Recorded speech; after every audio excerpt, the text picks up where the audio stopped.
አንተ ቤት እኔ አንተ ፊት የምቆም ሰው አይደለሁ። በስመ አብ ወወልድ ወመንፈስ ቅዱስ አሃዱ አምላክ አሜን።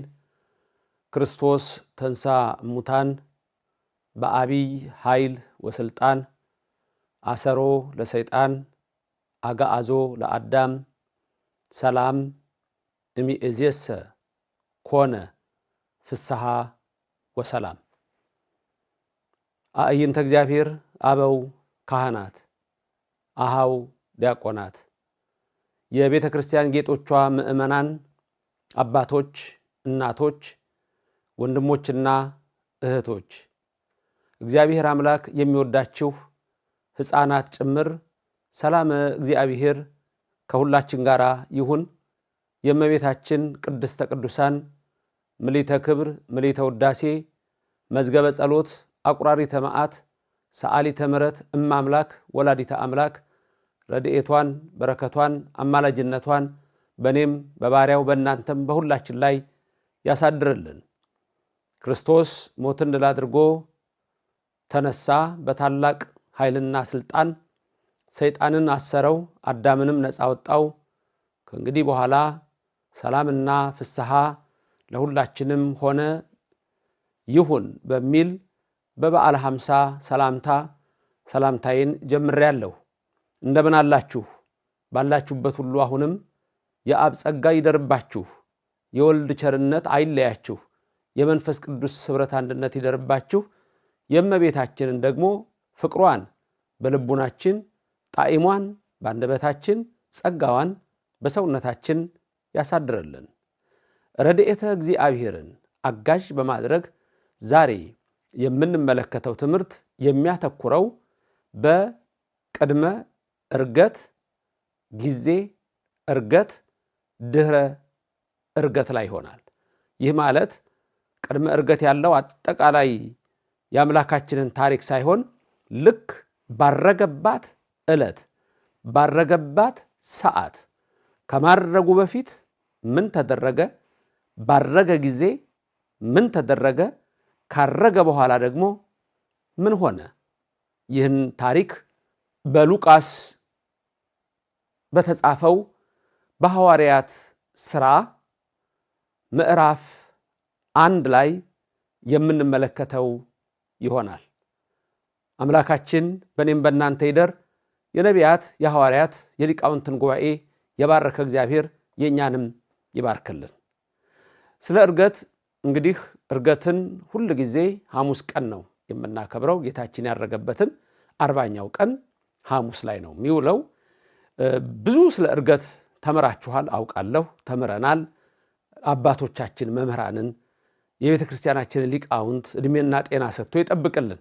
እኔም ትንሽ እንደው ለማስታወስ አንዳንድ ነገሮችን ትኩረት ሰጥተን እንድናያቸው መፈልጋቸውን ብቻ ጠቆም ለማድረግና ለእናንተም ደግሞ ከሌሎች ሰዎች ጋር በተለይ ስለ እምነታችሁ ስትነጋገሩ ያለፈውን እሁድ ትምህርት በደንብ ተከታትላችኋል።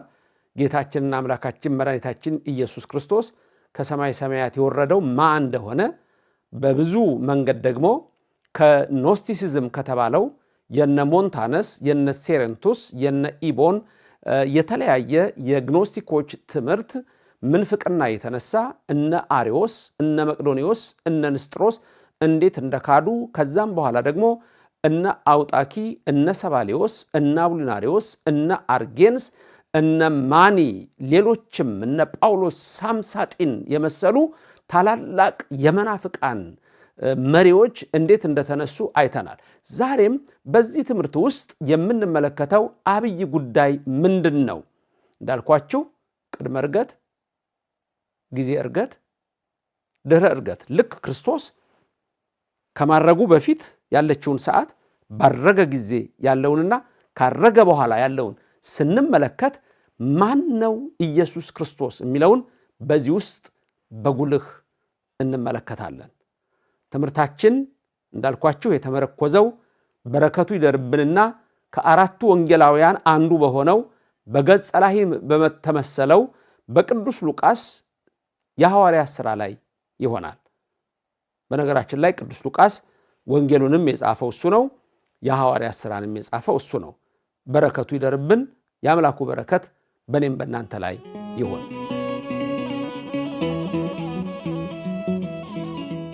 የሐዋርያት ሥራ ምዕራፍ 1 ላይ ከቁጥር 9 ጀምሮ እስከ 12 ያለ ቃል አለ። በእንተ ዕርገት ይላል። ማለትም ስለ ዕርገት፣ ስለ ማርገት፣ ስለ አምላካችን መድኃኒታችን ኢየሱስ ክርስቶስ ዕርገት። ስለዚህ ሉቃስ ወንጌላዊ እንደጻፈው እኛም እንደተማርነው አባቶቻችን እንደሚነግሩን የኢየሱስ ክርስቶስ የማረግ ሁኔታ ምን ይመስል ነበረ? ያው ሁላችሁም የምታውቁት በ40ኛው ቀን እንዳረገ የታወቀ ነው። በ50ኛው ቀን መንፈስ ቅዱስን ልኳል። ሞትን ድል አድርጎ ከተነሳ በ40ኛው ቀን ላይ አምላካችን አርጓል። ከዕርገቱ በፊት የሆነውን እንይ። ከዕርገቱ በፊት ጌታችን አምላካችን ኢየሱስ ክርስቶስ ከማረጉ አስቀድሞ ለሐዋርያቱ ለ120 ቤተሰቦች ጭምር ምን እንዳስተማራቸው ምን እንደነገራቸው ቅዱስ ሉቃስ የሚጽፈው አለ። በዚህ ቅዱስ ሉቃስ በጻፈው ግብረ ሐዋርያት የሐዋርያት ሥራ ላይ የምናየው ለነዚህ ለደቀ መዛሙርቱ በአንድ ላይ ተሰብስበው እንዳሉ እንዳስተማራቸው እንደነገራቸው ከዛ በኋላ ለኔ ምስክር ትሆናላችሁ፣ 1 በኢየሩሳሌም፣ 2 በይሁዳ፣ 3 በሰማርያ፣ 4 በአጽናፈ ዓለም በምድር ዳርቻ ሁሉ ለኔ ምስክር ትሆናላችሁ ብሎ የገለጠላቸው አለ እና በዛ ላይ ምንድነው እንግዲህ ይዜንዎሙ ወይነግሮሙ በእንተ መንግስተ እግዚአብሔር ይላል። ይዜንዎሙ ወይነግሮሙ በእንተ መንግስተ እግዚአብሔር፣ ስለ እግዚአብሔር መንግስት ይነግራቸው ነበር ይላል። እንግዲህ ይህ ከማረጉ በፊት የሆነ ነው። 2 ነገር ልብ በሉ። ይዜንዎሙ ይነግሮሙ የሚል ቃል አለ። ሁለቱም በግዕዙ ዜነወ ነገረ፣ ሁለቱም አንድ አይነት ትርጉም ይኖረዋል። ግን ዜነወ ነገረ እዚህ እንደሚነግረን ለሐዋርያቱ ይዜንዎሙ ወይነግሮሙ ብሎ ሲነግረን ይዜንዎሙ ባለው ላይ ወይነግሮሙ ባለው ላይ 2 ነገሮች ላይ ያተኩራል ማለት ነው። 2 ነገሮች ላይ ምንና ምን ላይ? ይዜንዎሙ ኦሪትን ይነግራቸው ነበር ሲል ነው። ይነግሮሙ ሲል ወንጌልን ይነግራቸው ነበር ይላል። እንደገና ደግሞ ይዜንዎሙ ወይነግሮሙ ይዜንዎሙ ወንጌልን ይነግራቸው ነበረ። ዜና የወንጌልን ዜና ይነግራቸው ነበረ። ወይነግሮሙ ወንጌል ውስጥ ያለውን ደግሞ ረቂቅ የሆነውን ምስጢር እኔ ከአብርሃም በፊት ነበርኩ፣ እኔና አብ አንድ ነን የሚለውን እኔ ከሰማይ የወረድኩ ሕይወት እንጀራ ነኝ የሚለውን ልዩ ልዩ የሆነውን ደግሞ ረቂቅ የሆነውን ነገር ወይነግሮሙ ይነግራቸው ነበር። በእንተ መንግስተ እግዚአብሔር ስለ እግዚአብሔር መንግስት ይነግራቸው ነበር። ስለ ራሱ ይነግራቸው ነበረ። ስለ ራሱ መንግስት ይነግራቸው ነበረ። ስለዚህ ለደቀ መዛሙርቱ ከማረጉ በፊት ይዜንዎሙ ወይነግሮሙ በእንተ መንግስተ እግዚአብሔር ስለ እግዚአብሔር መንግስት ይነግራቸው ነበር። 3ኛ ይዜንዎሙ ወንጌልን ይነግራቸው ነበር። ወይነግሮሙ ሌላ አንድ ነገር ተጨማሪ ነገራቸው ወንጌልን ካስተማራቸው በኋላ። መቼ? በ40ኛው ቀን ውስጥ። በ40ኛው ቀን ውስጥ ምንድነው ያስተማራቸው? ነገራቸው ወይም ደግሞ አስተማራቸው ብለን በዚህ ስናይ ምንድነው የነገራቸው? ምንድነው ያስተማራቸው ስንል 1 ቀድሞ የነበረውን በሙሴ በነቢያት የተጻፈውን ይነግራቸው ነበር። ሉቃስ ራሱ ወንጌላዊ ሲጽፍ በ24ኛው ምዕራፍ ቁጥር 27 ላይ ስለ ራሱ የተጻፈውን ለነዛ ለሁለቱ ለኤማሁስ መንገደኞች ይነግራቸው ነበር ብሎ ራሱ ሲነግራቸው በሙሴና በነቢያት ስለሱ የተጻፈውን ይላል። ሁሉም ተሰብስበው ባሉበት ሰዓት ደግሞ በሉቃስ ወንጌል ምዕራፍ 24 ቁጥር 44 ላይ ስታዩ ደግሞ የመጽሐፍቱን ዝርዝር ያስቀምጥላችኋል። 1 በሕግ በሙሴ የተጻፈውን ይላል። 2 ትንቢት በነቢያት የተጻፈውን ይላል። 3 በመዝሙራት የተጻፈውን ይላል። የሙሴ ሕግ 8ቱ ብሔረ ኦሪት ናቸው። እነዚህ 8ቱ ብሔረ ኦሪት እንደምታውቁት 5ቱ የመጀመሪያዎቹ የመጽሐፍ ቅዱስ ክፍሎች አሉ። እነዛን የምታውቋቸው ናቸው። እንደገና ኩፋሌን ጨምሩበትና እዛ ላይ ከዛ ቀጥሎ ደግሞ ያለውን እንግዲህ የነ ሩትን መጽሐፍ እሱን ሁሉ ጨምሮ የነ ኢያሱን ጨምሮ አንድ ላይ እነሱን መሳፍንትን ይዞ ብሔረ ኦሪት ብሎ ይናገራል። ስለዚህ እነዛን ብሔረ ኦሪት በጠቅላላ ይነግራቸዋል። ቀጥሎ እንግዲህ ይሄ የሙሴ ሕግ የተባለው ነው፣ አንድ ላይ ያለ ነው። የነዛም ታሪክ በዛ ላይ ተጨምሮ ስላለ ከ5ቱ ጋራ ማለት ነው። ተጨማሪ ደግሞ በነቢያት የተባለው 16 ነቢያት አሉ። እነዚህ 16 ነቢያት በሁለት ይከፈላሉ። አበይት ነቢያትና ደቂቅ ነቢያት ይባላሉ። አበይት ነቢያት የሚባሉት 4 ናቸው። ደቂቅ ነቢያት የሚባሉት 12 ናቸው። አበይት ነቢያት ደቂቅ ነቢያት የተባሉት ተበላልጠው አይደለም፣ አይበላለጡም። በእድሜ አይደለም፣ በጸጋ አይደለም፣ በጽሁፋቸው መጠን ነው። የነዛ ሰፋ ያለ ነው። የኢሳይያስ፣ የኤርምያስ፣ የዳንኤል፣ የሕዝቅኤል ሰፋ ያለ ስለሆነ አበይት ተብለዋል። ሌሎቹ ግን ደቂቅ ነቢያት የተባሉት ደግሞ ሌሎች 12 ናቸው። በአጠቃላይ 16 ናቸው። በእነዚህ ሁሉ የተነገረውን ስለሱ ይነግራቸው ነበረ። ይዜንዎሙ ወይነግሮሙ በእንተ መንግሥተ እግዚአብሔር፣ ስለ እግዚአብሔር መንግሥት ይነግራቸው ነበር ብሎ ስለዚህ ይሄንን ይዘረ። መዝሙራት ደግሞ የሚላቸው እንዴት አይነቶች ናቸው? ምን አይነት መጽሐፍ ናቸው መዝሙራት የሚባሉት? የኢዮብ መጽሐፍ፣ የዳዊት መጽሐፍ፣ የሶሎሞን፣ የሲራክ፣ እነዚህ ደግሞ መዝሙራት ተብለዋል። በዛም ውስጥ በእንተ መንግሥተ እግዚአብሔር ነው። ስለ እግዚአብሔር መንግሥት ነው የሚናገሩት። ስለ ራሱ ይነግራቸው ነበረ። ከማረጉ በፊት ቅድመ ዕርገት በዛች ዕለት ወደ ደብረ ዘይት ተራራ እየሄዱ ይሄንን ነበረ የሚነግራቸው። ያረገው የት ነው? ደብረ ዘይት ተራራ ላይ ነው። ስለዚህ ይነግራቸው ያስተምራቸው ነበር የሚለውን በሶስተኛ ትርጉም በመጀመሪያው ምን ብለናል? ይዜንዎሙ ኦሪትን ይነግሮሙ ወንጌልን። በሁለተኛ ትርጉማችን ይዜንዎሙ ወንጌልን ይነግሮሙ ወንጌል ውስጥ ያለውን አብይ አንኳር ነገሮች፣ ሁሉም አንድ ነው፣ ሁሉም ትልቅ ነገር ነው። ግን መንግሥተ እግዚአብሔር እሱን ነበር ይነግራቸው የነበረው በዛ ውስጥ ያለውን። ሶስተኛ ደግሞ ይዜንዎሙ ወንጌልን ይነግሮሙ መጽሐፈ ኪዳንን ያስተምራቸው ነበረ። ይሄ ደግሞ እንግዲህ አጠቃላይ በ40 ቀን ውስጥ ነው። በ40 ቀን ውስጥ ከማረጉ በፊት የሆነው ይሄ ነው። አንዳንድ ሰዎች ክርስቶስ ከሞት ከተነሳ በኋላ ወዴት ነው ሄደው? እስቲ ጥያቄ ልጠይቃችሁ። ግን በነገራችን ላይ ስንት ጊዜ ነው የተገለጠላቸው ከሞት ከተነሳ በኋላ? ከሞት ከተነሳ በኋላ ስንት ጊዜ ነው? ጥሩ።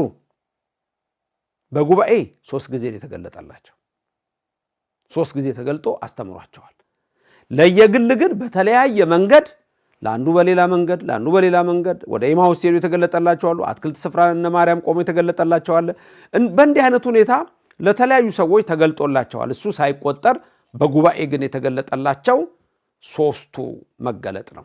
ስለዚህ 3ቱ ጉባኤ ክርስቶስ ከሞት ከተነሳ በኋላ የተገለጠበትን እሱን ያሳያል። በ40 ቀን ውስጥ ምን ሰራ ለሚሉ ሰዎች ጌታችን አምላካችን በልብ መታሰቡ በቃል መነገሩ ከፍ ከፍ ይበልና መጽሐፈ ኪዳንን ሁሉ ያስተማራቸው በዚህ በ40 ቀን ውስጥ ነው። መጽሐፈ ኪዳናት ስንት ናቸው? ጌታ ያስተማራቸው ስንት ናቸው? 7 ናቸው። 7 ናቸው። ብዙ ሰው እንዲጠቀምበት ይሄ መጽሐፍ ብዙዎቻችሁ እንደደረሳችሁ ተስፋ አደርጋለሁ። መጽሐፍ አሚን ወስርዓት ብዙ ረቂቅ ነገሮችን በአንድ ላይ እስትግቡ አድርጌ እዚህ ላይ አስቀምጬላችኋለሁ። የምትፈልጉ ሰዎች ሁሉ አሁን ስለ ሰባቱ መጽሐፈ ኪዳናት ገጽ 286 ላይ እንግዲህ ኢትዮጵያ ውስጥ ያለው መጽሐፍ በገጽ ስንት ላይ እንደሚያስቀምጥ አላቅም 286 ገጽ ላይ መጽሐፈ አሚን ወስርዓት ለምሳሌ እዚህ ሰባቱ ኪዳናት የሚላል እነዚህ ሰባቱ ኪዳናት ማን ማን ናቸው ይነግራችኋል አንደኛ ትምህርተ ህቡዓት ነው ትምህርተ ህቡዓት ካህን የሚጸልየው ነው ትምህርተ ህቡዓት ካህን የሚጸልየው ነው እሱም ከጵርስፎራ አስቀድሞ ይነገር የተባለ ማለት ከቅዳሴ አስቀድሞ ይነገር የተባለ ትምህርተ ህቡዓት እሱን የያዘ ምስጢር ነው እንደውም በዚህ አጋጣሚ ያን ነገር ልንገራችሁ የኦርቶዶክስ ምእመናን ካህናቱ ያውቁታል ልጆች ህፃናት እርኩስ መንፈስ እንዳይጸናወታቸው እንዳይጻረራቸው ሌላ መንፈስ እንዳያስቸግራቸው አንገት ላይ የሚታሰረው አንዳንድ ሰው ሌላ ነገር ይመስለዋል እንጂ ትምህርተ ህቡዓት ነው በተለይ እሱ ነው ትምህርተ ህቡዓት በትንሽ ተደርጋ በቆዳ ተሰፍታ በብራና ትደረጋለች እሱም አጋንንት ድል የተመቱበት ሰይጣን በእሳት ዛንጀር ተሰቅሎ የለፈለፈበት የኢየሱስ ክርስቶስ አምላካችን ኃይል የተገለጠበት በመስቀል ላይ ሆኖ ሰይጣን ድል የመታበት ቃል ነው ስለዚህ ያ ትምህርተ ህቡዓት ረቂቅ ነው ኃያል ነው ጦር ነው አጋንንት ድል የሚመታ ነው ስለዚህ በቤታችሁ ማኖር በህፃናት አንገት ላይ ማኖር ይሄ ለሌላ ሰው ላላወቀ እንግዲህ አልሰሜን ግባ በለው ነው ሌላ ነገር ሊመስለው ይችላል ይሄ ግን ረቂቅ የኢየሱስ ክርስቶስ ቃል ነው ከሰባቱ ኪዳናት አንዱ ትምህርተ ህቡዓት ነው ሁለተኛው ደግሞ በሶስት የሚከፈለው ኪዳን ዘለሊት ኪዳን ዘነግ ኪዳን ዘሰርክ የሚባል አለ ይሄ ዘጠኙን ባንድ ላይ ይዞ ብዙ ጊዜ ኪዳን የሚነገረው ነው እንደውም ይሄ እንግዲህ ብዙ ጊዜ የምትሰሙት ቅዱስ ተብሎ በቤተ ክርስቲያናችን ከቅዳሴ በፊት የምትሰሙት ኪዳን አለ እሱ ሁለተኛው ነው ሶስተኛው ኪዳን ደግሞ ቅዳሴ እግዚ ነው ራሱ ቅዳሴ እግዚ ከ14ቱ ወይም ከ15ቱ መዓዛ ቅዳሴን ጨምሬ ከ15ቱ ቅዳሴያት አንዱ ቅዳሴ እግዚ ነው ቅዳሴ እግዚ ከሰባቱ ኪዳናት ጌታ በ40 ቀን ካስተማረው ውስጥ አንዱ እሱ ነው እንደገና ቅዳሴ እግዚ ላይ በሁለት ነው የሚከፈለው ቅዳሴ እግዚ በሰማይ ብሎ ዲያቆኑ የሚለው አለ ዲያቆኑ የሚለው ክፍል እሱ ኪዳን ነው ከሰባቱ ኪዳናት አንዱ ነው እንደገና ናአኩተከ ብሎ ወይም ደግሞ እናመሰግናለን አቤቱ እያለ ደግሞ ይመጣው የቅዳሴ እግዚ እሱ ደግሞ ሌላ ክፍል ነው ሁለቱ አንድ ላይ ነው ሌላው በእንተ ቅድሳት የሚለው ነው አሁንም ዲያቆኑ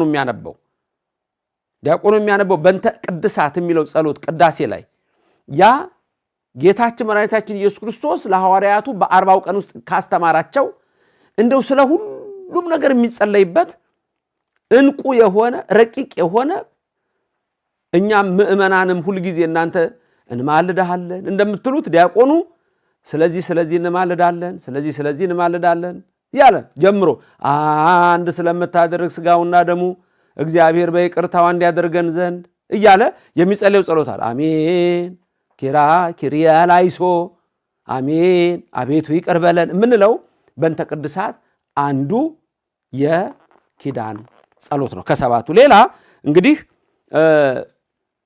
ቅዱስ ቁርባን ላይ አስታውሳችሁ ቁርባን ላይ ቅዱስ ያው እስመ ኃያላን ከመባሉ በፊት ድርገት አለ ድርገት ማለት አንድነት ማለት ነው ከውስጥ ካህናቱ ይወጣሉ ስጋው ደግሞ ይዘው ከዛ ምእመናን አንድ ላይ ይመጣሉ በነገራችን ስለ ድርገትም እዚህ መጽሐፍ ላይ ብዙ ነገር ታያላችሁ ድርገት ይባላል ያኔ እናንተም ካህናትም አንድ ላይ ቅዱስም ይባላል ስለዚህ ያ ከሰባቱ ኪዳናት አንዱ ነው ገጽ እዚህ መጽሐፍ አሚኖ ሥርዓት ላይ ኔጋ ያለው 286 ላይ አንደኛ ትምህርተ ህቡዓት ሁለተኛ ዘጠኙ ኪዳናት ሌላ ያልጠቀስኩት እግዚአብሔር ዘበርሃናት የሚባል ደግሞ ጸሎት አለ ኪዳን ሶስተኛ እግዚአብሔር ዘበርሃናት አራተኛ በእንተ ቅድሳት አምስተኛ በሰማይ ዲያቆን የሚለው ከዛ እንደገና ስድስተኛ ቅዳሴ እግዚ ሰባተኛ ቅዱስ ስሉስ በዚህ አጋጣሚ ግን ህዝብ ከነዚህ ከሰባቱ የሚለው ኪዳናት አንዱን ነው። ቁርባን ላይ ቅዱስ ቅዱስ የሚለው ዲያቆን የሚለው ሁለቱን ነው። ትምህርተ ባትም ሊጸልይ ይችላል፣ ችግር የለውም። ለጸሎት ሁሉም ሊጸልይ ይችላል። ዲያቆኑ የሚለው በእንተ ቅድሳትና በሰማይ ነው። እነዛ 9 ኪዳናት ግን ሰለስቱ ዘለሊት፣ ሰለስቱ ዘነግ፣ ሰለስቱ ዘሰርክ ያልኳችሁ እነዚህ ደግሞ ካህን ብቻ ነው የሚጸልያቸው። ኪዳን ምእመናን መጸለይ አትችሉ። የምእመናን ጸሎት አይደለም፣ የካህናት ጸሎት ነው። እናንተ የምትችሉት ቅዱስ ቅዱስ ነው። አሁን እግዚአብሔር ዘበርሃናት የሚለው እሱም ካህን የሚጸልየው ጸሎት ነው። ኪዳን የካህን ጸሎት ነው። ቅዳሴ ጊዜ ካህን የሚለው ነው፣ ዲያቆንም አይልም። ስለዚህ እነዚህ 7ቱ ኪዳናት ናቸው። አሁን እንግዲህ ጌታችን መድኃኒታችን ኢየሱስ ክርስቶስ ይዜንዎሙ ወይነግሮሙ በእንተ መንግሥተ እግዚአብሔር ብለን ይነግራቸው ነበር ያልነው እንግዲህ ገብቷቸዋል። መጽሐፍ ቅዱስን በጠቅላላ አስተምሯቸው፣ ብሉይና ሐዲስን አስተምሯቸው፣ ብሉይና ሐዲስን ምስጢር ረቂቅ ነገር ነግሯቸው፣ ትርጓሜውን አስተምሯቸው። እንደገና ደግሞ እነዚህን 7ቱን ኪዳናት ያስተማራቸው ከማረጉ በፊት በ40 ዕለታት ውስጥ ነው። አሁን ደብረ ዘይት ደርሰዋል። የሚያርግበት ሰዓት ነው። የገሊላ ሰዎች የተባሉ ደቀ መዛሙርትም ከሱ ጋር አብረው ናቸው። ቀጥሎ እሱን እንመለከታለን።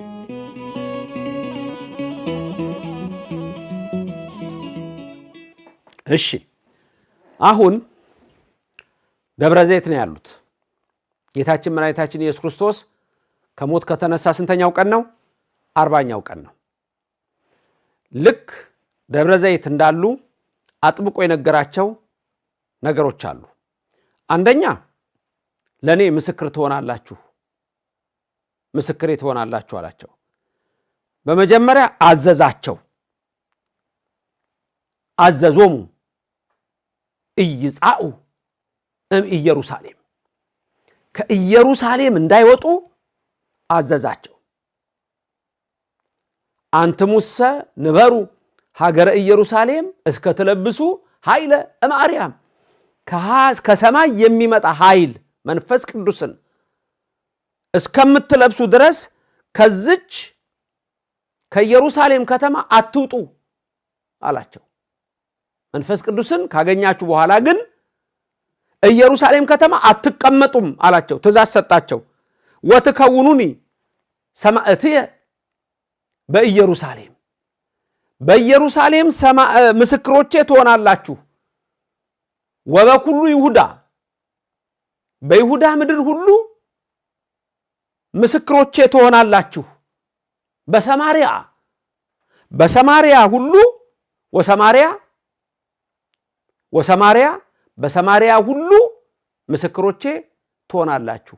ወእስከ አጽናፈ ዓለም ምስክሮቼ ትሆናላችሁ።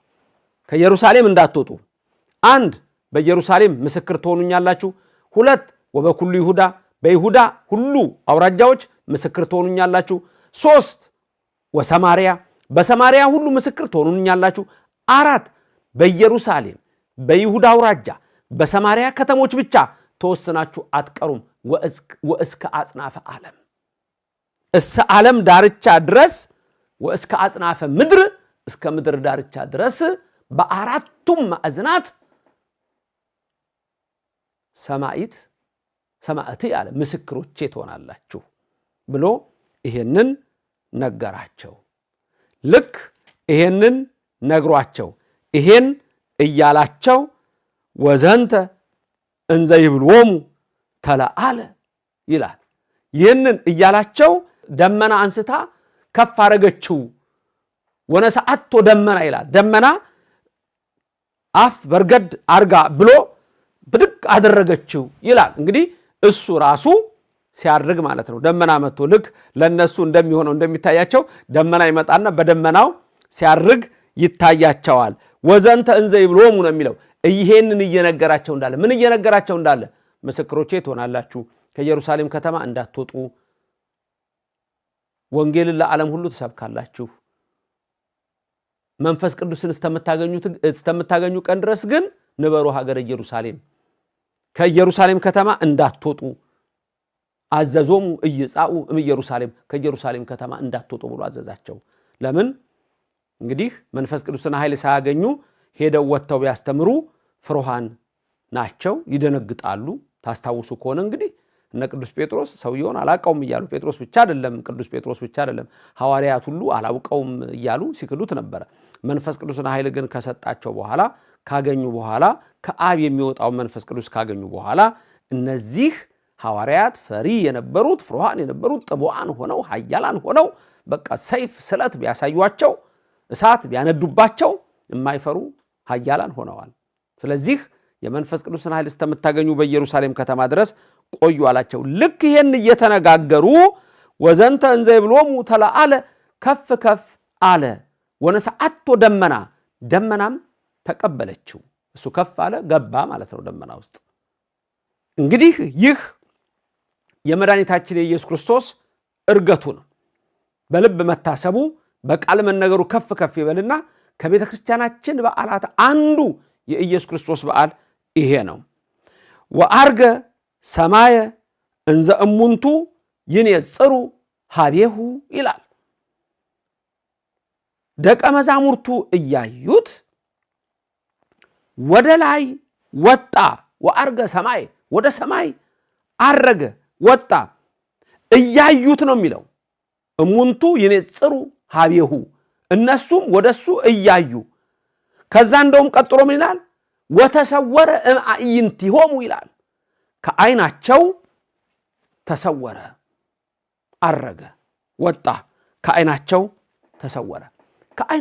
ተሰወረ የሚለው ላይ አባቶቻችን ያስቀመጡት ረቂቅ ምስጢር አለ አሁን ቀላል ጥያቄ ወይም ማላውቅም ከባድ ጥያቄ ሊሆን ይችላል ለጠይቃችሁ ወተሰወረ እምአይንቲሆሙ ይላል ከዓይናቸው ተሰወረ ወነሰዓቶ ደመናም ተቀበለችው ይላል መድኃኒታችን ኢየሱስ ክርስቶስ ሲያርግ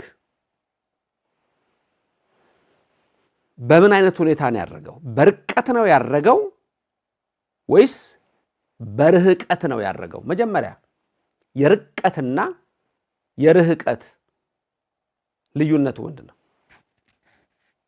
እርግጥ ነው በነገራችን ላይ እንደውም ርህቀት የሚለውን ልክ በግዕዙ ያለውን ረሃቀ የሚለውን ሃን ጨምረን ከምንለው በአማርኛው ራሱ ርቀት እያልን የምናወራው ርቀት እናል አሁን ግን ርቀት አይደለም አነባበቡ ርቀትና ርቀት የተለያዩ ናቸው ርቀት መራቅ ነው ይሄም ቀጥታ የሚባለው እንግዲህ አማርኛው ከግዕዙ ሲወስድ አያስገባውም አንዳንድ ቦታ የሚያስገቡ ተናጋሪዎች አሉ ርህቀት ነው የሚባለው ርህቀት ነው የሚባለው ርቆ መሄድ እየራቀ ሄዶ አንድ ሰው ታውታላችሁ ከሩቅ እያያችሁት ካይናችሁ ማየት ከምትችሉት አቅም በላይ ሲሆን ሰው ይጠፋባችኋል ወይም አንድ አሞራ እያያችሁ ወደ ሰማይ ሲበር ወይም አንድ ወፍ እየተከተላችሁ ከዛ ሄዶ ካይናችሁ ስውር የሚልበታል ያ ምንድነው ርህቀት ነው ርቆ ስለሄደ ነው ያላያችሁት አይናችሁ ርቀት ማየት ስለማይችል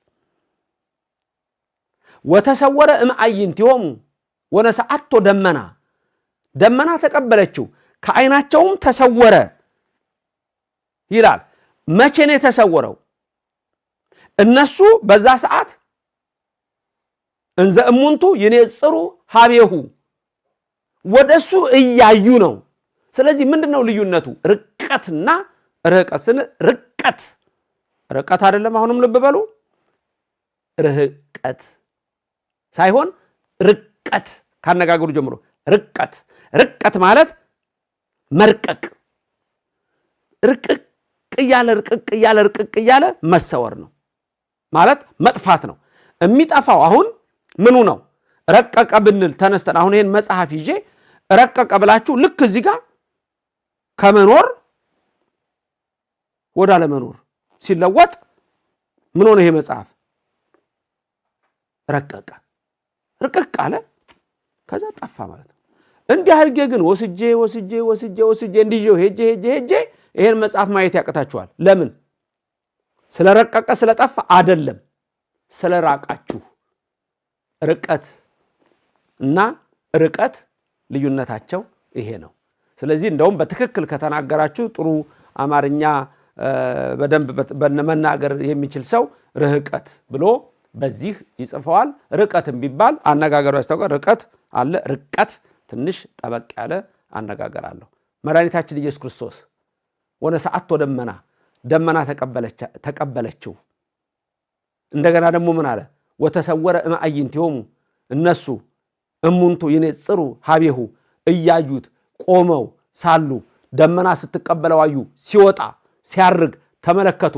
ከዛስ ማየት አልቻሉም። ለምን? እየራቀ ነው ሄደው። እዚህ ጋር አንድ ምስጢር ነግራችኋለሁ። የዚህን ነገር እመለሳለሁ።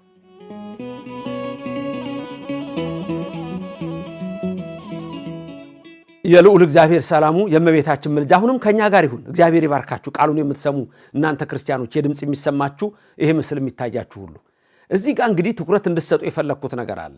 ርቀትና ርቀት ትኩረት የምትሰጡት ነገር ምን መሰላችሁ? ጌታችን መድኃኒታችን ኢየሱስ ክርስቶስ በልብ መታሰቡ በቃል መነገሩ ከፍ ይበልና ከመቤታችን ከቅድስተ ቅዱሳን ድንግል ማርያም የነሳውን በተዋህዶ ከስጋዋ ስጋ ከነፍሷ ነፍስ የነሳውን ያንን ስጋውን ነፍሱን የተዋህደውን ባለፈው እንዳለው መቃብር ትቶት አልተነሳም። ናቶማስ ዳሰኝ ያለው ያን በተዋህደው ስጋ ስለሆነ ነው። አሁንም ያረገው በተዋህደው ስጋ ነው። ለዚህ ነው እየራቃቸው ሄደ። አብሯቸው እኮ ነው እየተራመደ ሄደ። ደብረ ዘይት ደረሰ፣ አስተማራቸው። ከዛ በኋላ እንግዲህ እያዩት ደመና ተቀበለችው፣ አረገ። በርህቀት ነው እየራቀ ሄዶ በመንግስቱ ተቀመጠ። ርቀት አይደለም፣ አልረቀቅም። አያችሁ፣ ብዙ መናፍቃን የሚሳሳቱበት ነው። አንደኛ የእመቤታችን ስጋ አልነሳም የሚሉ አሉ። ከእመቤታችን አልተዋሃደም እንደዚህም ብሎ ገብቶ የሚሉ አሉ። የተሳሳተ አመለካከት ነው። አንዳንዶቹ ተነስተው ደግሞ ምን ይላሉ? እንዳልኳችሁ ማርያም የወለደችው ኢየሱስ ሌላ ነው፣ እግዚአብሔር የወለደው ክርስቶስ ሌላ ነው። ስለዚህ በማርያም ልጅ በኢየሱስ ላይ የእግዚአብሔር ልጅ ክርስቶስ አደረበት፣ ሲጠመቅ ሄደ። 3 ልደት፣ ቅባት፣ ጸጋ ያልኳችሁ ከዚህ ነው የመጣው። ይሄም የግኖስቲኮች አስተሳሰብ ነው። 3 ልደት የሚሉት ምን መሰላችሁ? አንደኛ ከእመቤታችን የተወለደውን ነው፣ ቀድሞ ከአብ የተወለደውን ነው። 3ኛ ልደት የሚሉ ደግሞ ሲጠመቅ ነው። ይሄ የግኖስቲኮች አስተሳሰብ። ብዙ ጊዜ የውጪን ትምህርት አንዳንድ ጊዜ መማር ያስፈልጋል። በተለይ ለካህናት ምን ይላል ውጭው ዓለም ምንድን ነው የሚለው? እኔ ለዚህ ነው ብዙ ሰዓቴን ወስጄ ምዕራቡ ዓለም ምን እንደሚያስብ ሳይ፣ እኛም ሀገር ያሉ ምንፍቅናዎች ሁሉ ምንጫቸው የት እንደሆነ ታውቁታላችሁ። ከየት እንደመጣ፣ ከየት እንደመነጨ፣ ከየት እንደሰረጸ። የሶስት ልደት አስተሳሰብ የግኖስቲኮች ነው። በእውቀት መዳን የሚሉ የኢየሱስ ክርስቶስ ትንሣኤው፣ ሞቱ፣ ስቃዩ፣ መከራው ድል አድርጎ መነሳቱ እሱ እኛን አያድነንም፣ ስጋውን ደሙን የሰጠን አያድነንም፣ መጽሐፍ ቅዱስ ማወቅ ነው፣ ፍልስፍና ማወቅ ነው ብለው የሚያስቡ ሰዎች አሉ። ስለዚህ እነዛ ሰዎች የፈጠሩት የስተት አሰራር ዛሬ ድረስ በእምነት ቤቶች ድረስ ገብቶ እኛም ሀገር 2 ሾኮች ተክለናል እንዳሉት ካቶሊኮች የጸጋና የቅባት የሚል ወይም የሶስት ልደት ነገሮች በእንዲህ አይነት ሁኔታ መጥተዋል። አምላካችን መድኃኒታችን ኢየሱስ ክርስቶስ ግን የክብር ይግባውና ከድንግል ማርያም የተዋህደውን ስጋ ያንን ስጋ እንደተዋህደ በመስቀል ላይ ተሰቀለ። ስለኔና ስለናንተ ተወጋ፣ ተቸነከረ። 5ቱን ቅንዋት ተቀበለ። 13ቱን ሕማማተ መስቀል ተቀበለ። ሞተ፣ ነፍሱን ሰጠ። በ3ኛው ቀን ሞትን ድል አድርጎ በተዘጋ መቃብር ማህተሙን ሳይከፍቱ ድንጋዩን ሳያነሱ መግነዝ ፍቱልኝ ክፈቱልኝ ሳይል በታላቅ ኃይልና ግርማ ተነሳ። 40 ቀን ሙሉ ኪዳንን ካስተማራቸው በኋላ በ40ኛው ቀን ላይ ደግሞ እያዩት አረገ። እያዩት በተዋህደው ስጋ አረገ። እንደውም ቅድም ባልኳችሁ ድህረ ዕርገት የሚለውን ልክ እዛ ጋር የደብረ ዘይት ተራራ ላይ የሆነውን ስንመለከት ደግሞ ይህንን አብረን እናያለን። እንግዲህ በዚህ ጊዜ ውስጥ ጌታችን አምላካችን መድኃኒታችን ኢየሱስ ክርስቶስ ወደ ሰማይ አረገ። ይህም በ40ኛው ቀን ነው። ያረገበትም ተራራ ደብረ ዘይት ነው። ከዚህ በመቀጠል ደግሞ እንደ እግዚአብሔር ፍቃድ የምንመለከተው ጌታችን ካረገ በኋላ ደቀ መዛሙርቱ ቆመውም ብለው ወደ ላይ ያዩ ፈዘው ስለነበረ ነጫጭ ልብስ የለበሱ መላእክት ምንድነው ለሐዋርያት የነገሯቸው? ተመልሼ ደግሞ እሱን እንመለከታለን። አሁንም የነቢያት የሐዋርያት የሊቃውንትን ጉባኤ ባረከ እግዚአብሔር ይባርክልን። እመቤታችን በመካከላችን ትሆነልን።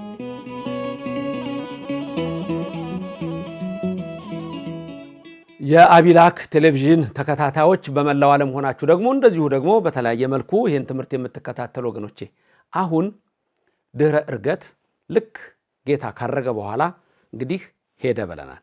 ወዴት ነው ሄደው? ጌታ ቀድሞ ወደ ነበረበት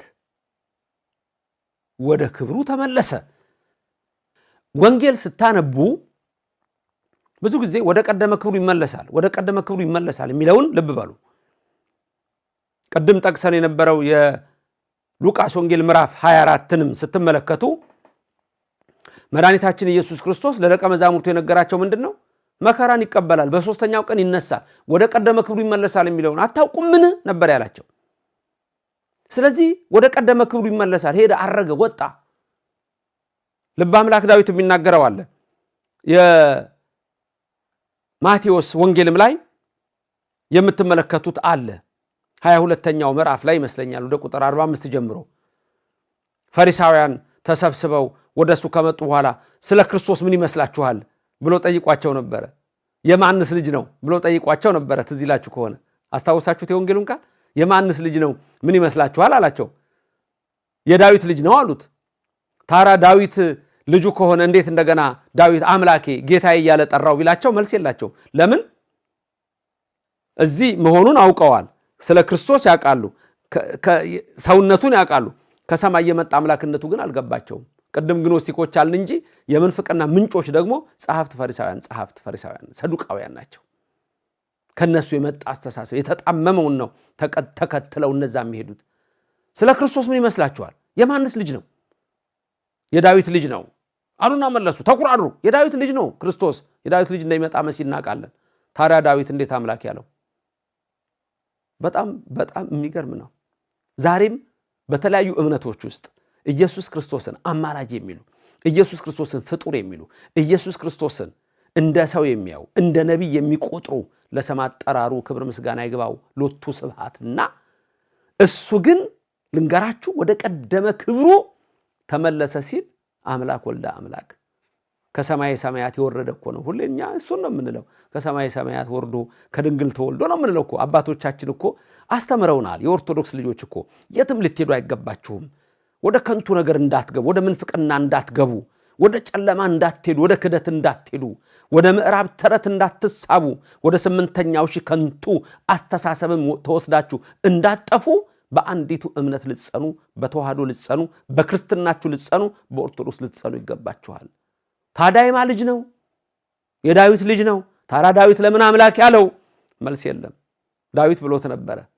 አሁን ጌታ አረገ፣ ወዴት ሄደ የሚለውን ነው እሱን ያመጣውላችሁና ልበ አምላክ ዳዊት በረከቱ ይደርብንና ምን ይላል? ይቤሎ እግዚ ለእግዚእየ ጌታዬ አብ ጌታዬ ወልድን እንዲህ አለው። እግዚ ለእግዚእየ ጌታዬ ለጌታዬ አምላኬ ለአምላኬ። ሶስት አምላክ የለም፣ አንድ እግዚአብሔር ነው ያለው። ግን አብ ለወልድ ነው። ተናጋሪው አብ ነው፣ የሚነገረው ለወልድ ነው። ለኛ ደግሞ እየነገረን ያለው የሰማው በመንፈስ ቅዱስ ልበ አምላክ ዳዊት ነው። ልበ አምላክ ዳዊት ታዲያ ምን አለ? በመንፈስ ቅዱስ 7 ሀብታት አድሮበታል። ከሰባቱ ሀብታት አንዱ ሀብተ ትንቢት ነው። በሀብተ ትንቢት ተናግሯል። ይቤሎ እግዚ ለእግዚእየ ንበር በየማንየ እስከ አገብኦሙ ለጸላኢትከ ታሕተ መከየደ እገሪከ ይለዋል። ክብር ምስጋና ይግባውና ጌታዬ አብ ጌታዬ ወልድን እንዲህ አለው። ምን አለው? ንበር በየማንየ ና በቀኝ ተቀመጥ አለው። ባለፈው እሑድ ያየ ነው ማለት ነው።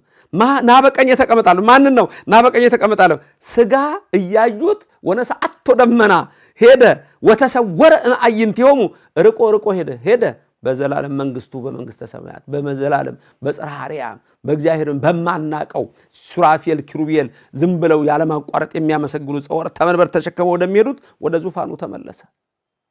እንግዳ የሆነ ማን ነው? አሁን እዛ ስጋ። ስለዚህ ንበር በየማኔ የተባለ ስጋ ነው። ተዋህዷል፣ ልዩነት የለውም። አያችሁ፣ ተዋህዷል። ስለዚህ እንግዳ የሄደው እሱ ስለሆነ ንበር በየማኔ እስከ አገቦሙ ለጽላእትከ ታሕተ መከየደ ገሪከ ይለዋል። እንግዲህ ታሕተ መከየደ ገሪከ ማለት ለመስቀል ለሐዋርያት ለስልጣነ ካህናት አጋንንት መናፍቃንን እስከ ዘላለም እስከማስገዛልህ ድረስ አለው ተገዝተው ይኖራሉ ሲል ነው። እንግዲህ ወደዛ ወደ ቀደመ ክብሩ ሄደ። ሐዋርያቱ ፈዘዋል አልኳችሁ። አሁን እነዛ 70 ገሊላ ቆመው ፈዘዋል። ለምን እንደፈዘዙት ግን ተለያቸው? አንዴ ሄደኮ አንዴ አዘኑ አይደለም? ሲሰቀል አዝነው፣ ዓርብም ተበታትነው፣ ከሐሙስ ጀምሮ ተሰቃይተው፣ ቅዳሜ የት እንዳሉ ሳይታወቅ፣ እሁድ እንደው ይነሳ ይሆን አይነሳ ይሆን እያሉ ሲጠራጠሩ፣ እነ ማግደላዊት ማርያም ደግሞ ሽቶ ሊቀቡት ሁሉም ዘንግተው ሞተባቸው አይደል? በሶስተኛው ቀን ተነሳ፣ ደስ አላቸው። 40 ቀን ደግሞ አብሯቸው እየበላ አብሯቸው እየጠጣ ተገለጠላቸው። ክብር ምስጋና ይግባው። ለኛም ይገለጥልን፣ የተያዘ አይናችንን ያብራልን አለ ሁሌ በረድኤት። ተመልከቱ። ከዛ 40 ቀን ሙሉ ቆያቸውና አሁን ደግሞ ወጣ፣ አረገ፣ ሄደ፣ ተሰወረ። ፈዘው አዝነው ቆሙ። 2 መላእክት ታዩአቸው። 2 ክልኤቱ እደው ይላል።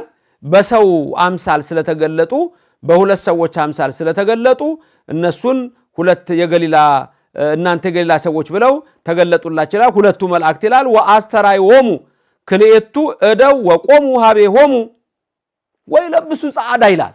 ነጭ ለብሰው ይላል። ይሄ እንግዲህ ዘመነ ትፍሲት ነው፣ ዘመነ ተሐድሶ ነው፣ ዘመነ ስርየት ነው ሲሉ ነጭ ለብሰው በቃ ይቅርታ ዘመን ነው ሲሉ እንግዲህ ሲነሳም ነጭ ለብሰው እንደዚሁም ደግሞ ሲያርግም ነጭ ለብሰው በቤተ መቅደስ ነጭ ምእመናን የምትለብሱት ነጠላ ነጭ የምትለብሱት ሁሉ ያንን የሚመለከት የሚያሳይ ነውና ንጽህናን የሚያመለክት ነው። ነጭ ለብሰው ዘመነ ትፍሲት፣ ዘመነ ተሐድሶ፣ ዘመነ ስርየት፣ ዘመነ ሐሴት ነው ሲሉ ነጭ ለብሰው ታይተዋቸዋል። ጥቁር ማቅ የሚለበሰው ብዙ ጊዜ ለሐዘን ስለሆነ ለኛ እንዲገባን ነው፣ እንግዲህ ለሐዋርያቱ እንዲገባቸው ነው።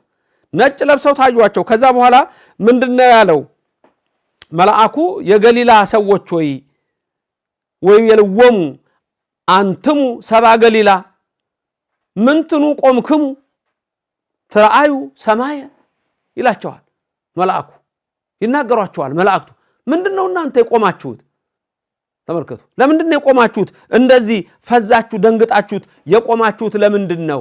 በነገራችን ላይ በአንዱ ቃል 3 አነጋገር ነው እዚህ ውስጥ የምታገኙት።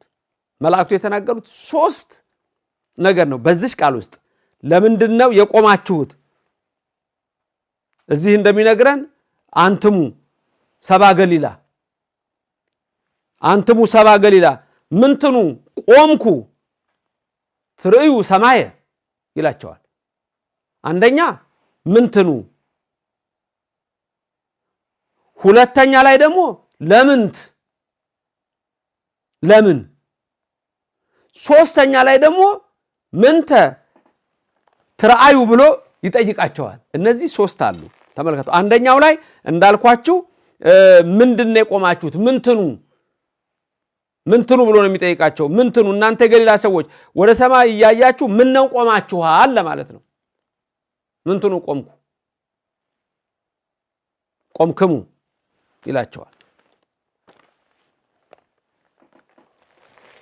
እንደገና ደግሞ ለምንት ቆምክሙ። ለመጀመሪያ እንዳልኳችሁ ወደ ሰማይ እያያችሁ እናንተ የገሊላ ሰዎች ምን ነው ቆማችኋል ይላቸዋል። ምን ነው ቆማችኋል? ሁለተኛ ለምንድን ነው የቆማችሁት? ሶስተኛ ምን አያችሁ በሰማይ?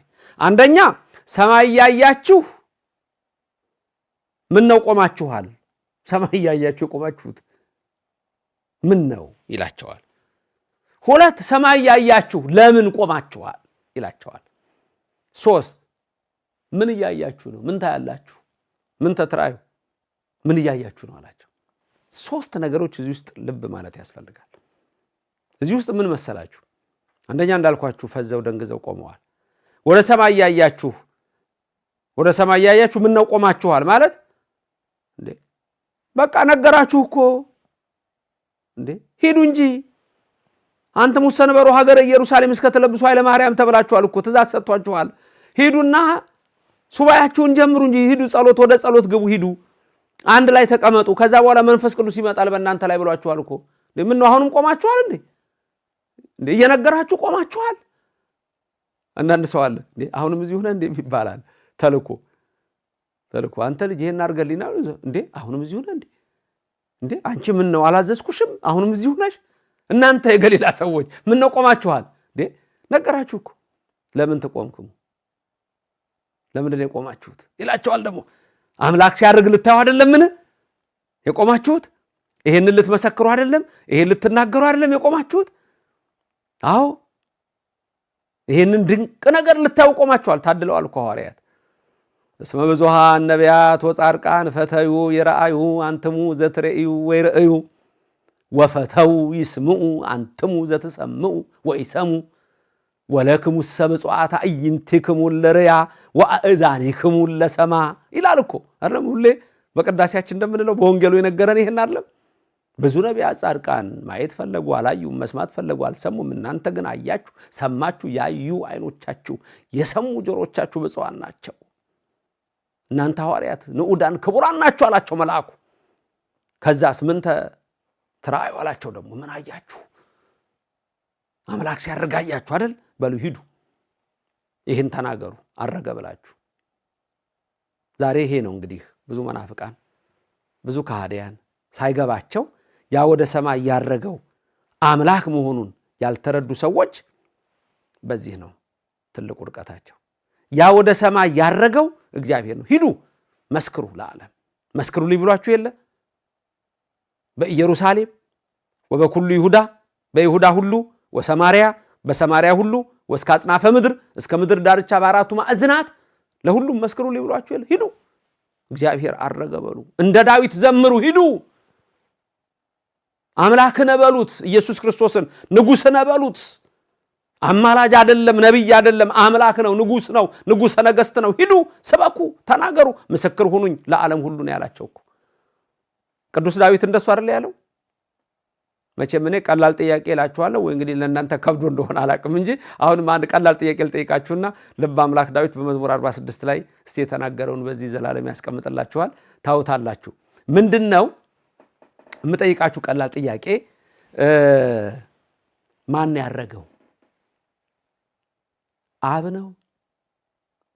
ወልድ ነው? መንፈስ ቅዱስ ነው? ይሄንን አለማወቅ እኮ የሚስጥረ ሥላሴን የሚስጥረ ሥጋዊን ነገር ጠንቅቆ አለመረዳት ነው ብዙ ከሃዲያን የሚነሱት። የኛ አበው ደግሞ የኛ እማት ዘርዝረው ጽፈው አስቀምጠውልናል የአባቶቻችንን ንጹህ ሆነው ሳይቀላቀል። አንዳንድ ጊዜ እኔ አንዳንድ መምራን መጽሐፍም ሲጽፉ አንዳንዴም በስብከታቸው ሲጠቅሱ ደንገጥ የሚያደርገኝ ነገር አለ። ከኦርቶዶክስ ተዋሕዶ ቤተክርስቲያን ውጭ የሆኑ ሰዎች በጣም የታወቁ በምዕራቡ ዓለም ጠቀስ ሲያደርጓቸው ሰማለሁና እነዛን አጥርቶ ማወቅ ያስፈልጋል። በታሪክ እነሱን ዘርዝረን እንመለከታቸዋለን። ማነው ትክክለኛ ኦርቶዶክስ አባት፣ ማነው መናፍቁ የሚለው ማወቅ ያስፈልጋል። በኦርቶዶክስ ተዋሕዶ ቤተክርስቲያን የመናፍቅ ጥቅስ አንጠቅስም። እንዴት አድርገን ነው የምንጠቅሰው? የሰይጣን ጥቅስ አንጠቅስም። ሰይጣን እንዲህ አለ ብለን አንልም። ሰይጣን እንዲህ ብሎ አንልም። ቀላሉ ጥያቄ እኮ መልስ እየጠበቅኩ ነው። የአቢላክ ቴሌቪዥን ተከታታዮችና ይሄ ድምጽና ይሄ ምስል የሚሰማችሁና የሚታያችሁ ማን ያረገው? ቀላል እኮ ነው አይደል? መጀመሪያ ማን ነው ከሰማይ ወርዶ ከድንግል ማርያም የተወለደው? አብ ነው? አይደለም። መንፈስ ቅዱስም አይደለም። ማን ነው? ወልድ ነው አይደለም? ቀዳማዊ ልደቱ በዳህራዊ ልደቱ ታወቀ የተባለ ወልድ ነው። ከዛ ከድንግል ማርያም ሲወለድ አማኑኤል አለችው፣ ኢየሱስ አለችው፣ ክርስቶስ ተባለ። እሱ ማን ነው? ወልድ ነው። ከሶስቱ አካላት አንዱ አካል ወልድ ነው። አሁንም ያረገው ማን ነው? እሱ ነው፣ ወልድ ነው። ተመልከቱ፣ ወልድ ነው። ስለዚህ ይሄንን ያለመረዳት ሲያርግ ደግሞ በምን አይነት ሁኔታ እንዳረገ ያለማወቅ ነገሮች ዓለማችን ወደ ክደት እንድትመራ ወደ ጥፋት እንድትመራ ያደርገዋል። ታዲያ ልበ አምላክ ዳዊት ወልድ አምላክ ነውና እግዚአብሔር አብ እግዚአብሔር ወልድ እግዚአብሔር መንፈስ ቅዱስ ነውና አምላክ ወልድ ሲያርግ እንዴት እንደዘመረለት ቅድም ሀብተ ትንቢት ተሰጥቶታል ያልኳችሁ ዳዊት በረከቱ ይደርባችሁ ይደርብንና ምን እያለን የዘመረው እስቲ መዝሙር 46 ተመልከቱት። እዚህ ላይ ከማን ያረገው የሚለውን ለማን ዘምር ነው ያለው። ቁጥር 5 ላይ ቁጥር 6 ላይ ያለውን ቃል ታውታላችሁ። እሱ ላይ እንደውም ከመጀመሪያ እሱን ያያችሁ ልንገራችሁ። ልበ አምላክ ዳዊት መዝሙር 46 ላይ እንደውም በእጆቻችሁ ሁሉ አጨብጭቡ ነው የሚለው። ኩልክሙ አሕዛብ ጥፉሁ እደዊክሙ፣ ሕዝብ አሕዛብ ሁላችሁ እጆቻችሁን እየመታችሁ አጨብጭቡ። ወየብቡ ለእግዚአብሔር በቃለ ትፍሲት፣ በደስታ ቃል ዘምሩለት። እስመ ልዑል ወግሩም እግዚአብሔር፣ እግዚአብሔር ልዑል ግሩም ነው፣ ግሩም ወልዑል ነው፣ ልዑል ወግሩም ነው፣ ዘምሩለት። ወንጉስ አብይ ውእቱ ዲበ ኩሉ ምድር፣ በምድርም ላይ እሱ ታላቅ ንጉስ ነው፣ ታላቅ ንጉስ ነው፣ አብይ ነው፣ ንጉስ ነው፣ ንጉስ ነው። እሱ እነሆ በምድር ላይ ሁሉ ገዢ ነው። አግረረ ለነ አሕዛበ ታሕተ እገሪነ፣ አግረረ ለነ ሕዝበ ታሕተ እገሪነ፣ ሕዝብ አሕዛብን ከእግራችን በታች አስገዛልን። ቅድም ምን ብለን ተመልክተን ነበረ? ቅድም ምንድን ያልኳችሁ? ይቤሎ እግዚ ለእግዚእ ንበር በየማንየ እስከ አገቦሙ ለጸላእትከ ታሕተ መከየደ እገሪከ ብያችሁ ነበር። አሁን ደግሞ እዚህ ጋር ምን እንደሚለው? አግረረ ለነ አሕዛበ ወሕዝበ ታሕተ እገሪነ ነው የሚለው። እዩት። አሁንም እዛ ላይ ዘምሩ የሚለውን እሱን ላመጣላችሁ ነው። ታዲያ ልበ አምላክ ዳዊት እንደተናገረ እኛንም ለርስቱ መረጠን ነው የሚለው። ወሐረየነ ሎቱ ለርስቱ ስኖ ለያዕቆብ ዘአፍቀረ አርገ እግዚአብሔር በይባቤ። ቁጥር 5 ላይ ያያችሁት አሁን አርገ እግዚአብሔር በይባቤ ወእግዚእነ በቃለ ቀርን ዘምሩ ለአምላክነ ዘምሩ ዘምሩ ለንጉስነ ዘምሩ ይላል። እዛ ላይ እንደምታዩት ማ አረገ ነው የሚላችሁ። የመጀመሪያው ላይ አርገ እግዚአብሔር በይባቤ፣ በልልታ ማን ያረገው? እግዚአብሔር። በልልታ ያረገው በይባቤ ማን ነው? እግዚአብሔር። ወእግዚእነ በቃለ ቀርን፣ በመለከት ድምፅ ያረገው ማን ነው? ጌታችን። እግዚአብሔር አለው፣ ጌታችን አለው፣ አምላካችን አለው፣ ንጉሳችን አለው ኢየሱስ ክርስቶስን። አራቱንም እዩዋቸው እዛ ላይ መስመር ይደረግ። አንደኛ እግዚአብሔር፣ 2 እግዚእነ፣ 3 አምላክነ፣ 4 ንጉስነ። አያችኋቸው? ሙሉውን እስቲ ከኔ ቀጥላችሁ ሁላችሁም ተናገሩ። በቤታችሁ ሆናችሁ ያላችሁ ሁላችሁም ተናገሩት የቅዱስ ዳዊትን ቃል። የእግዚአብሔር ሰላም በኔም በእናንተ ይደር። ምን አለ? ከኔ ቀጥላችሁ በሉ። አርገ እግዚአብሔር በይባቤ ወእግዚእነ በቃለ ቀርን ዘምሩ ለአምላክነ ዘምሩ ዘምሩ ለንጉስነ ዘምሩ። አሁን የለም እዛ ላይ አታውትም። አራቱን ምንድነው ያልነው ነበር? አንደኛ አርገ እግዚአብሔር በምን በይባቤ ያለን። አርገ ማ እግዚአብሔር። ወልድ ማን ነው? እግዚአብሔር ነው። ቀጥሎስ ምን ነበረ? አንደኛ እግዚአብሔር፣ ቀጥሎ ምንድን ነበር ያለው? ጌታችን። እግዚእነ ወእግዚእነ በቃለ ቀርን፣ በመለከት ድምፅ ደግሞ ማን አረገ? ጌታችን። መጀመሪያ እግዚአብሔር፣ ቀጥሎ ጌታችን አለው። ቀጥሎ ደግሞ ዘምሩ ለአምላክነ ዘምሩ አለ። ለማዘምሩ? ለአምላካችን። ማን ነው አምላካችን? ኢየሱስ አምላካችን ነው። አራተኛ ማ ብሎ ጠራው? ንጉስነ፣ ንጉሳችን። ዘምሩ ለንጉስነ ዘምሩ አለ። ያዛችኋቸው? አንደኛ ማን ነው? እግዚአብሔር። ሁለተኛ ማን ነው? ጌታችን። ጌታዬ፣ ጌታችን ብሎ ጠራው። እግዚእነ፣ እግዚእየ አይደለም?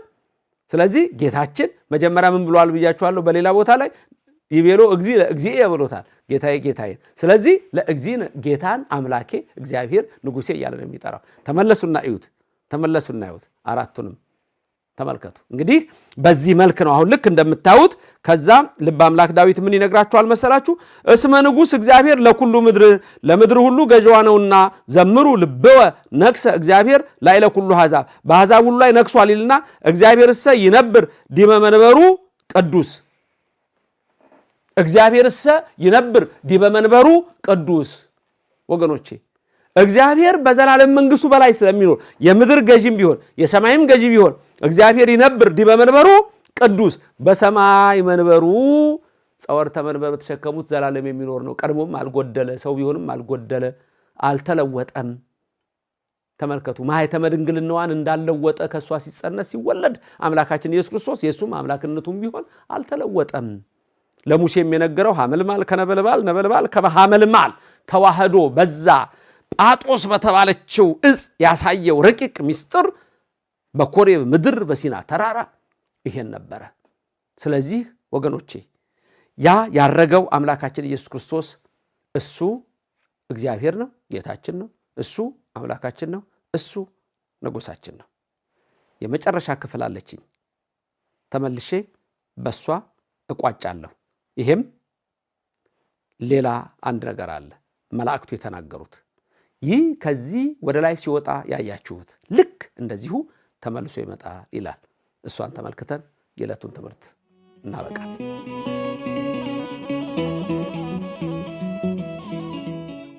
መጨረሻውን የማጠቃለያችንን እንይ። እንግዲህ እዚህ ጋር ደግሞ አንድ ሌላ ረቀቅ ያለ ምስጢር የምናይበትን ነው ቅዱስ ሉቃስ የሚጽፍልን የግብረ ሐዋርያት ወይም የሐዋርያት ሥራ ቁጥር 11 ላይ መላእክቱ ከተናገሩት ውስጥ የገሊላ ሰዎች ላይ የተናገረው አለ። ምንድነው? ፈዘው ደንግጠው ቆመው ስለነበር ለምንድን ነው የቆማችሁት አላቸውና እንደው ዝም ብላችሁ ራዩ ሰማይ ሰማይ ያያችሁ ብሎ ቀደም ባየነው ረቂቅ ምስጢራዊና ከዛ ቀጥሎ ምንድነው የሚላቸው? ዝውእቱ ኢየሱስ ይላቸዋል። ይሄ ኢየሱስ ነው ዘአርገ እምኀቤክሙ ከናንተ ተለይቶ ውስተ ሰማይ ሲያርግ የምታዩት እሱ ኢየሱስ ክርስቶስ ነው። ዝውእቱ ኢየሱስ ዘአርገ እምኀቤክሙ ውስተ ሰማይ ከናንተ ተወስዶ ወደ ላይ ሲያርግ የምታዩት እርሱ ኢየሱስ ክርስቶስ ነው፣ አልተለወጠም። ዕብራውያን ላይ እንደሚናገረው ምዕራፍ 13 ቁጥር 7 ስታዩ ትናንትናም ዛሬም ለዘላለም ያው ነው ሲል አልተለወጠም። ዝውእቱ ኢየሱስ ክርስቶስ ተመልከቱ። ዘአርገ እምሰማይ ወደ ሰማይ ያረገው እምኀቤክሙ ከናንተ ተለይቶ ወደ ሰማይ ሲወጣ የምታዩት እሱ ኢየሱስ ክርስቶስ ነው። ልክ ደግሞ መውጣትና ማረግ አይደለም ይሄ ኢየሱስ ክርስቶስ። እንደገና ደግሞ ቀጥሎም እንደሚለን ወከማሁ ከአይበ ይመጽእ ልክ እንደዚሁ ኢየሱስ ክርስቶስ ይመጣል። በከመ ርክምዎ ያርግ ሰማይ ልክ ወደ ሰማይ ሲወጣ እንዳያችሁት ልክ እንደዚሁ ተመልሶ ይመጣል። እዚህ ጋር ደግሞ የተነገረው ዳግም ምጽአቱ ነው። ዳግም ምጽአቱ ደግሞ ያስደነግጣል። መዝሙር 49 ላይ እዩት። እግዚአብሔር ሰጋደ ይመጽእ አምላክነ ይያረምም እሳት ይነድር ቅድሜሁ ነው የሚለው ይመጣል። ልክ እንዲህ እንዳያችሁት የተባለውን ግን አራት ነገሮች ብቻ ልንገራችሁና ትምህርት የላብቃ። አንድ ያረገበት ስፍራ ምን ነው? ደብረ ዘይት። ልክ እንደዚሁ ይመጣል።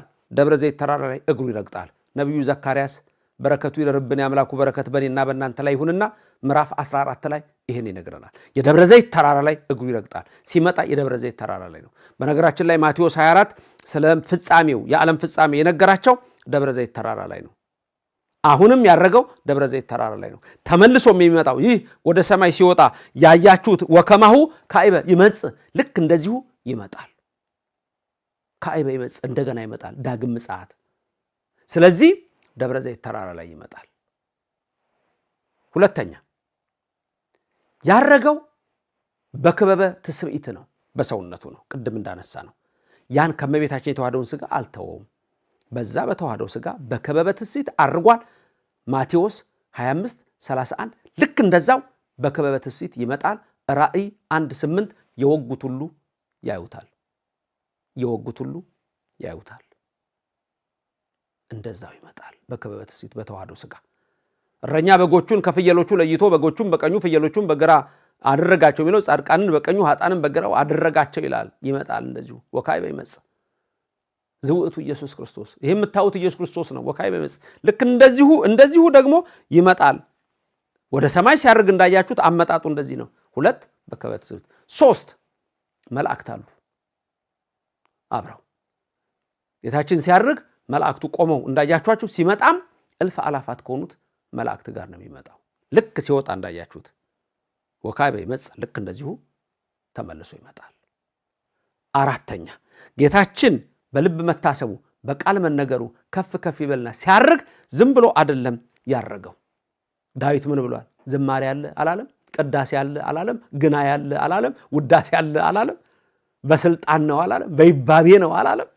ክብር ምስጋና ይግባውና አሁንም ጌታችን ሲያርግ በብርሃን በስልጣን በይባቤ በቅዳሴ ነው። ጽፉ እደዊክሙ ወየብቡ እጆቻችሁን አጨብጭቡ እልል በሉ እናንተ ክርስቲያኖች፣ ንጉሳችን አረገ፣ እግዚአብሔር አረገ፣ መድኃኒታችን አረገ፣ የሞትን ድል አድርጎ የተነሳው አረገ። ዘምሩ ከዳዊት ጋር ክርስቲያኖች ዘምሩ። ኢየሱስ ክርስቶስ ሙትን ድል አድርጎ የተነሳው ነው። በእምነት ብዙ ነገሮችን ምድር ላይ እዩ። ብዙ የእምነት መስራቾች ሞተዋል፣ አልተነሱም። መቃብራቸው ከተገኘ አጥንታቸው አለ። የኛ አምላክ ኢየሱስ ክርስቶስ አምላካችን አረገ። እግዚአብሔር በይባቤ አረገ። ወእግዚእነ በቃለ ቀርን በመለከት ድምጽ ነው ያረገው። ዘምሩ ለአምላክነ ዘምሩ፣ ዘምሩ ለንጉሥነ ዘምሩ። በብርሃን በስልጣን በቅዳሴ በይባቤ በግናይ በዚህ እንዳረገ ዳግም ሲመጣም በስልጣን ይመጣል። እንደዚሁ በብርሃን ይመጣል። እንደዚሁ በመላእክት ቅዳሴ ይመጣል። በግናይ ይመጣል። በውዳሴ ይመጣል። በትፍሲት ይመጣል። አዎ ይመጣል። እማንዘነጋው ግን እሳት ይነድድ ቅድሜሁ ሌላው ወአምላክነሂ እያረምም ያኔ ዝም እንዳለ ዝም አይልም። ስለዚህ የንስሐ ሕይወት ይዘን እልል ብለው ከሚቀበሉት ጋር እንድንደመር ይህ ትምህርት የሚያሳስበን ይሄንን ነው። ቅድመ ዕርገት፣ ጊዜ ዕርገት፣ ድህረ ዕርገት ብዬ በዚህ የከፈልኩት የራሴ አከፋፈል ነው። በዛች ሰዓት ያለችውን እና የ40ውን ቀን ጉዳይ እንድንመለከት እግዚአብሔር ይህን ጊዜ ሰጥቶናል። አነሳስቶ ያስጀመረን አስጀምሮ ያስፈጸመን አምላክ ክብር ምስጋና ይግባው። እመቤታችን አትለየን፣ በቀኝም በግራም ትቆምልን። መርሃ ግብራችንም እንግዲህ በዚህ ነው የሚፈጸመው። የክርስቶስ ወገኖች በጠቅላላ ሰላም ሁኑ። የአባቶች በረከት የእናቶች በረከት በሁላችን ላይ አድሮ ይኑር። ሰላም ሁኑልኝ። አነሳስቶ ላስጀመረን አስጀምሮ ላስጨረሰን ለልዑል እግዚአብሔር ክብር ምስጋና ይገባል ለዘላለሙ አሜን።